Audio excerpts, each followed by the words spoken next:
எக்ட்ரானுடைய இந்த வார வழிகளை வரவேற்கிறோம். பொதுவாக ஃபியூச்சர்ஸ் நிஃப்டி அப்படின்னு சொல்லும்போது அதுக்கான கொடுக்கப்பட்ட 2 எல்லைகள் 10,270 10,330 கொடுத்துருந்தோம். அதே மாதிரி கேப் அப் கேப் டவுன் எப்படி ஹேண்டில் பண்ணுறதும் தொடர்ந்து சொல்லிக்கிட்டே வரும். அப்படி பார்க்கும்போது இன்றைக்கி ஒரு மார்ஜினல் கேப் அப்பில் துவங்கி அதன் பிறகு கொஞ்சம் இறங்க ஆரம்பித்தது. இறங்கிய பிறகு அப்படின்னு பார்க்கும்போது 10,330 என்ற எல்லையை கொஞ்சம் உடச்சி இன்ட்ராடே பேசிஸில் எப்பயுமே வியாபாரம் பண்ணும்போது நம்ம 20, 25, 30 புள்ளிகள் கிடைக்கும்போது அது புக் பண்ணுறத ஒரு பழக்கமாக வச்சுக்கணும். மத்தியான வேலையில் நடந்த ஒரு பிரேக் டவுன் அப்படின்னு சொல்கிறது 10,270 உடைக்கும்போது ஒரு வலிமையான இறக்கம் வந்தது பார்க்குறோம். ஸோ இன்ட்ராடே பண்புகளுக்கான இந்த 2 விதமான வாய்ப்புகளை நம்ம சரியாக பயன்படுத்தணும். HCL டெக் அப்படின்னு நம்ம பார்க்கும்போது இதில் 965 955 அப்படின்னு 2 எல்லைகளை கொடுத்துருந்தோம். இன்றைக்கி பொறுத்த வரைக்கும் HCL டெக் கொடுத்துருந்த அந்த மேல் எல்லையிலிருந்து மிக வலிமையாக ஏறி 985 வரைக்கும் போயிருக்குது பார்க்குறோம். இவ்வளோ பெரிய புள்ளிகள் பிடிக்கணுன்ற கூட கட்டாயம் இல்லை. நம்ம ஒரு 6, 7, 8 புள்ளிகள் ஃபியூச்சர்ஸ் இல்லையா 700 லாட் சைஸ் சொல்லும்போது அதை அந்த அளவுக்கு ஒரு 4000, 5000 பிடிச்சா கூட நல்லது தான்.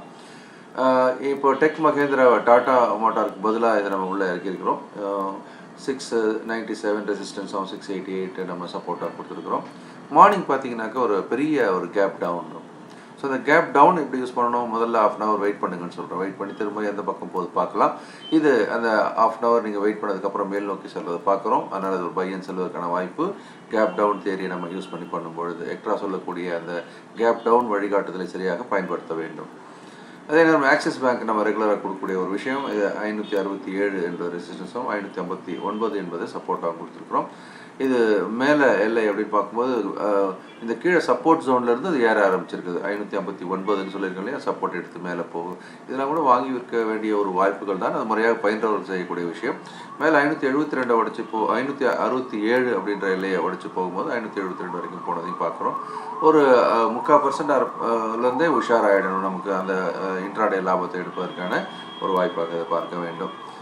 கொட்டாக் மகேந்திரா பேங்க் அப்படின்றது இன்றைக்கி மிகப்பெரிய வாலட்டிலிட்டியில் இருந்ததை பார்க்குறோம். 1204 ரெசிஸ்டன்ஸும் 1191 சப்போர்ட்டாக கொடுத்துருந்தோம். இதில் 1191 என்ற சப்போர்ட் மார்னிங் எடுத்திருக்கு. அதில் ரெசிஸ்டன்ஸ் 1204 உடைச்சிருக்கு. 1217 வரைக்கும் போனது பார்க்குறோம். அப்புறம் யூடர்ன் அடிக்கும்போது அவ்வளோ பெரிய வேகம் இறக்கம். டெக்னிக்கல்ஸ் படிக்கும்போது சொல்லிக் கொடுப்போம். அந்த ரெசிஸ்டன்ஸை உடைக்கும்போது அதன் பிறகு அது சப்போர்ட்டாக மாறலாம்னா அப்போ அந்த 1204 உடைக்கும் போது கூட சப்போர்ட் உடைக்கிறதாக கூட எடுத்துக்கலாம்.